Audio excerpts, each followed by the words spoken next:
Hello, everyone. This is Globee, and today I'm headed to Little Rock, Arkansas, along with my family. We only have about a day to spend there, with at least 20 places we want to visit. That's just not possible. So, this will be the first of a few trips to Little Rock. Come along with me, Globee, and my family as we tour some sites in Little Rock, Arkansas.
We enjoyed our room at the Courtyard Marriott. The only thing about the room that we did not like is that it didn't have a microwave oven. But other than that, it was a very nice room. And I must say, the staff, both the day shift as well as the night shift, were exceptional. You couldn't have asked for better people to serve you at their front desk.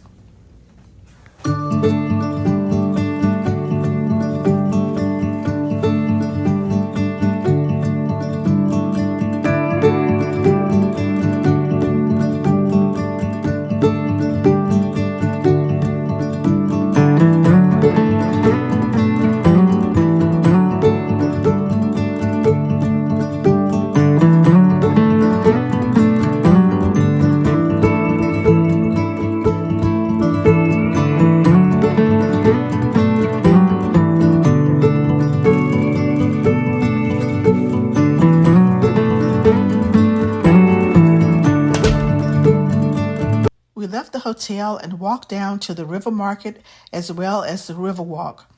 There were so many beautiful sculptures in the sculpture garden. There was so much to see and do in this part of town. We spent hours just walking and looking and enjoying the beauty of the area.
fade away. What do you call yourself? I'm Dante. You got a name? Dante. Yeah. Dante on wheels. Yeah, this is my concrete playground out here. I got a YouTube channel, so you're going to be on YouTube. Oh, do you? Uh-huh. Okay. Dante A-Day. All righty. No YouTube, but say what's I'm up, checking out YouTube? I'm checking out a Little Rock. All right, at the Okay? park. All right, thank you. All righty.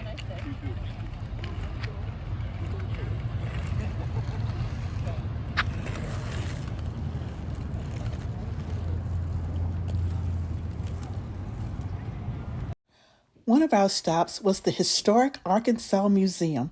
This is a fantastic place to give you and your children an account of what life was like in the 19th century. Guided tours are available. Learn where the terms sleep tight, don't let the bed bugs bite, and don't throw the baby out with the bathwater originated.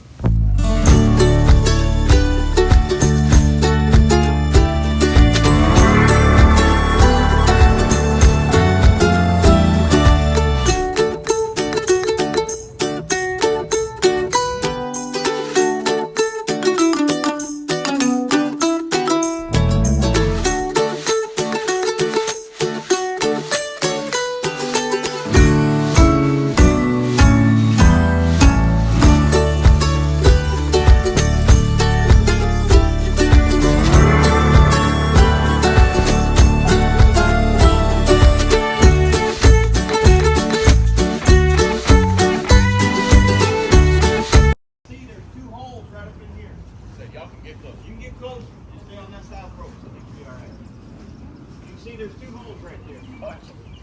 And those two holes going in this big room right here. You see all the smoke on this area? It's just pouring in there. Well, not right now because I've had to move this a little bit. We've got to keep the fire going. What we've done is we've got a pork shoulder. Ooh. We got part of a ham, and we got pork belly in there. And we've been smoking it for over a month. But before we did that, we cured it in salt. We put it in a big barrel or a big thing of salt. We did it in the serve safe manner.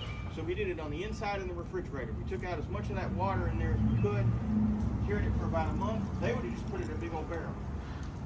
Then we put it in here on racks, and we're pouring as much smoke as we can in there. You see how I'm losing it right there?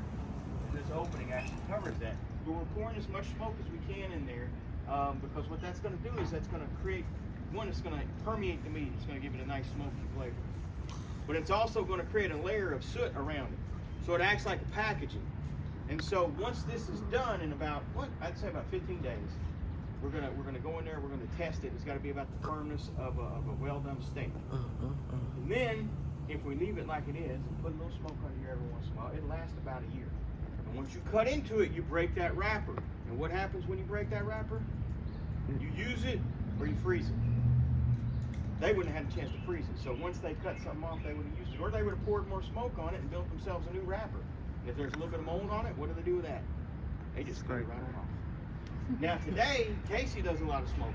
Yeah. And today, what we do is we smoke and we add heat at the same time. So we're cooking it while infusing it with that smoky flavor.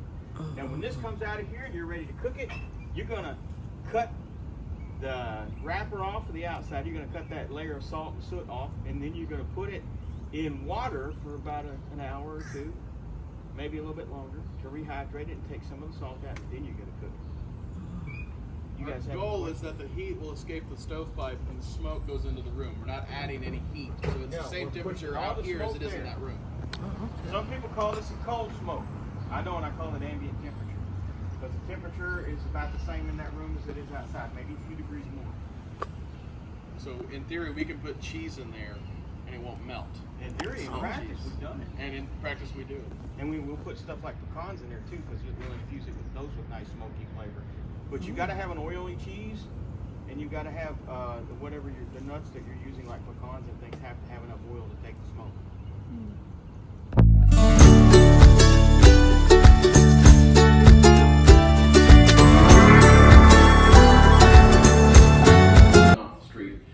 Snuck in the back door. Back here would be a clerk ready to sell you pretty much anything he thought he could make $1 off of. William Woodruff had the first lending library for the state of Arkansas, so for 2 bits you could borrow a book, get your money back if you brought your book back.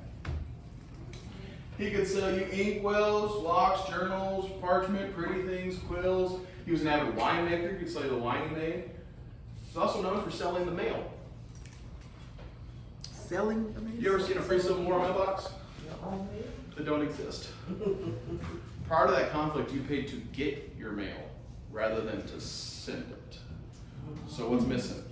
Stamps. So there's a price at the top. So say you guys have an awesome time today. You go back to your hometown. You want to write a letter to your new best friend in Little Rock. You go to the postmaster of your town, write out your letter. He would send it to the postmaster of Little Rock. In this case, William Woodruff, proprietor of the shop. He would see how far it had traveled and price it accordingly. Now here's the funny thing.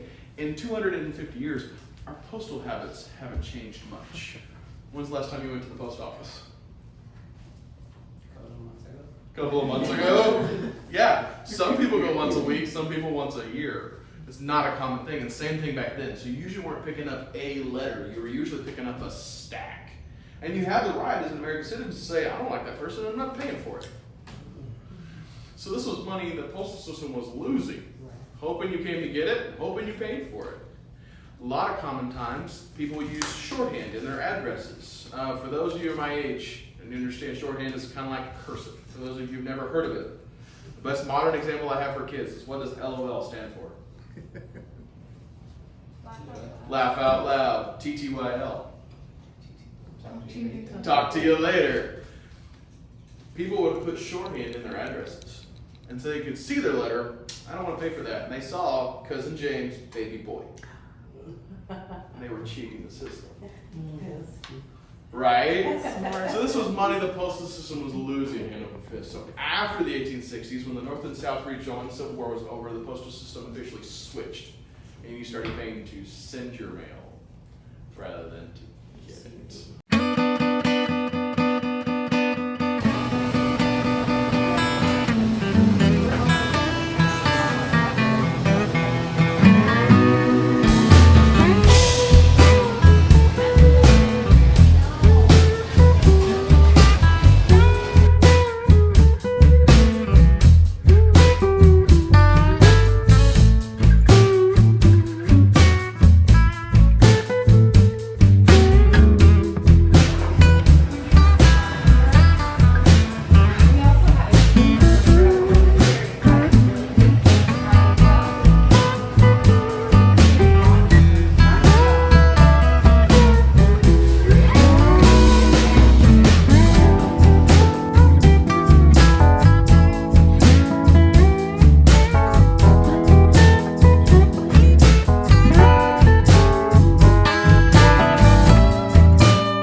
here on a land called The Joint. The people who own this place used to write for Saturday Night Live. They have shows there Tuesday through Saturday. Showtime is at 8 p.m.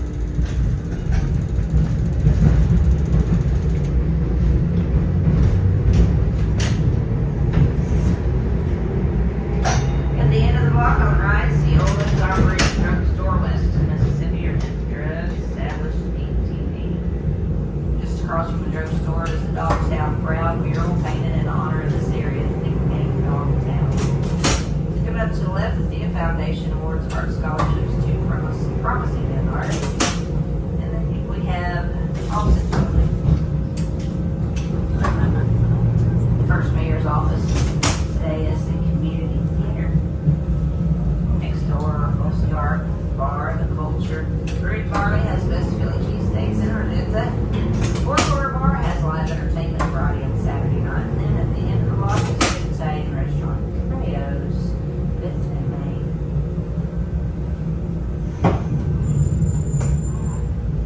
Thanks. All right, see you later.